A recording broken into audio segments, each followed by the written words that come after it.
How to find save post on LinkedIn mobile app.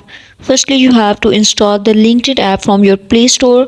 All these steps can be followed on the Play on your Android as well as on iPhone. We are going to know that how to find save post on LinkedIn mobile app. Firstly, you have to open the LinkedIn app in your phone.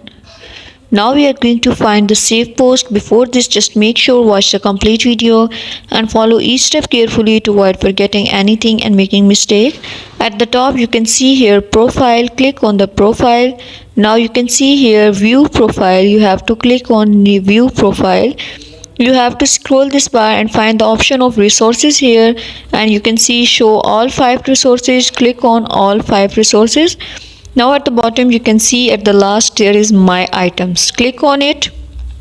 You can see that you have to find your save post on LinkedIn mobile app. Here I have no save post yet, that's why we have no save post. If you save any post you will find it here. Thank you so much.